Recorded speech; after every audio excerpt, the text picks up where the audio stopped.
Hello, folks. Welcome back to Horror Channel, and today I'm gonna be reviewing another episode of Medium. And today I'm gonna be reviewing the 14th episode of the third season called "We Had a Dream." We had a dream, indeed. The episode was directed by Orlene Sanford and written by Javier Grillo Morsiewicz. And the episode originally aired on February 28th, 2007. So this episode is pretty much like a follow-up episode to a previous one, which was the 19th episode or 18th episode, I believe, of the second season called SOS, which was basically about a bad Samaritan who was basically taking advantage of the fact that some people, young women, were in desperate need of help to basically abuse them and rape them and kill them, I believe, which is pretty awful, right? But in this episode, the killer, the criminal, who is named Sonny Troyer, is basically going to come back. He's going to emerge. He's in prison right now. And Allison is basically going to talk to him with the district attorney. And basically, this episode is going to revolve around his dreams, right? And he's going to send Allison dreams of women who are in danger and who are vulnerable. So Allison is very worried about one of them being in danger. Some of these women, she's afraid that they might be in danger and that she needs to help them. But then it turns out that this killer, had some plans of his own. I'll leave you with that because I don't want to spoil the episode in any shape or form. Far be from that. I want you to enjoy it as much as I did.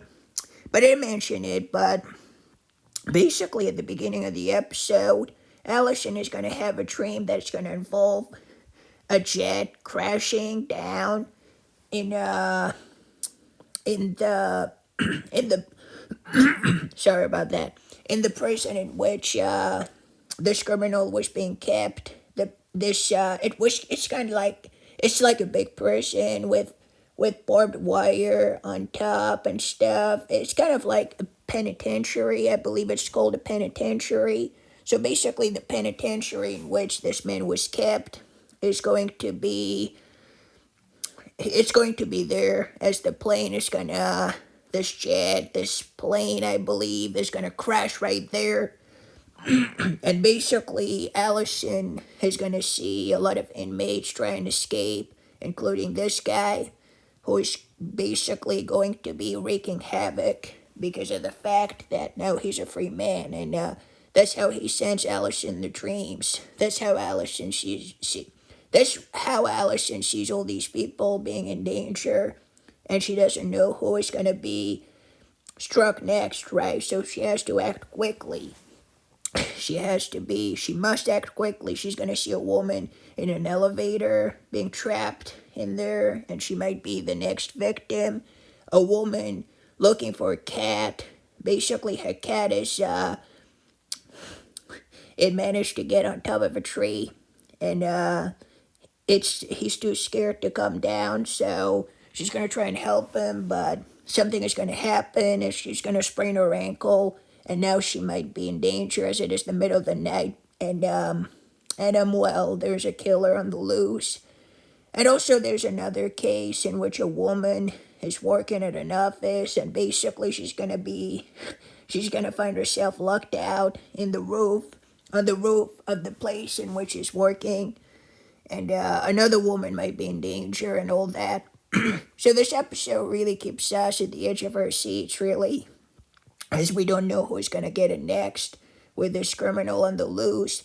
And at some point, the district attorney is going to call the prison, the penitentiary, whatever you want to call it, in order to let them know about this this escape that might happen, this prison break, but basically it's going to happen at a time. The time is relevant there.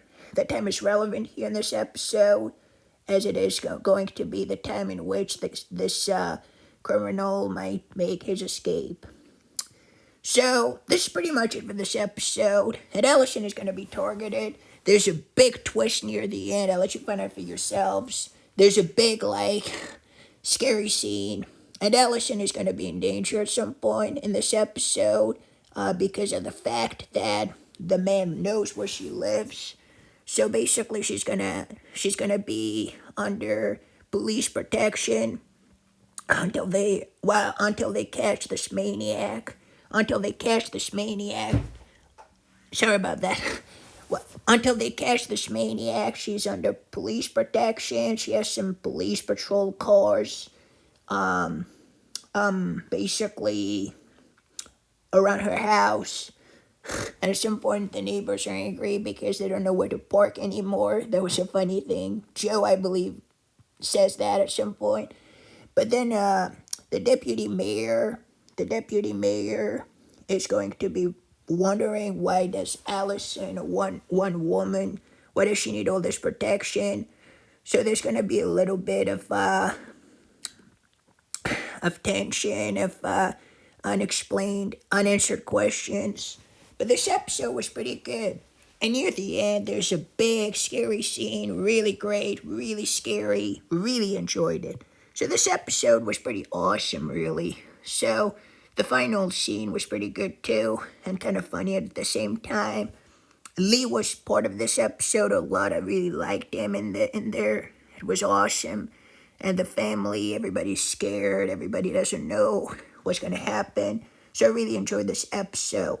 So let's move on to the characters of this episode. So we have Eric Stoltz, who returns as Sonny Troyer. We have Ryan Michelle Baith as Claire Williams. Casey Biggs as Ken Androsky. Tina DeJoseph. Ken Androsky, I believe that's his name. Ken Androsky.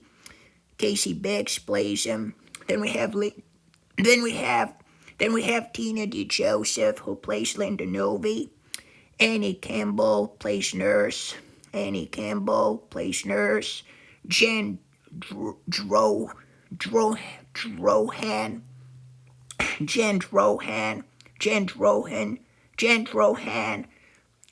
Drohan, I believe, plays Amy Chandler. Michael Bolsley plays Uniform Cop. Miranda Carabillo plays Marie. Ted Garcia plays Newscaster. And finally, Kirsten Potter plays Young Woman.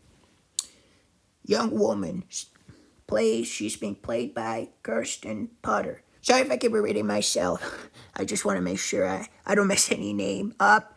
But yeah, my favorite one was definitely Eric Stoltz as Sonny Troyer. He's really scary, especially in this orange jumpsuit. He was pretty scary in my opinion. And as the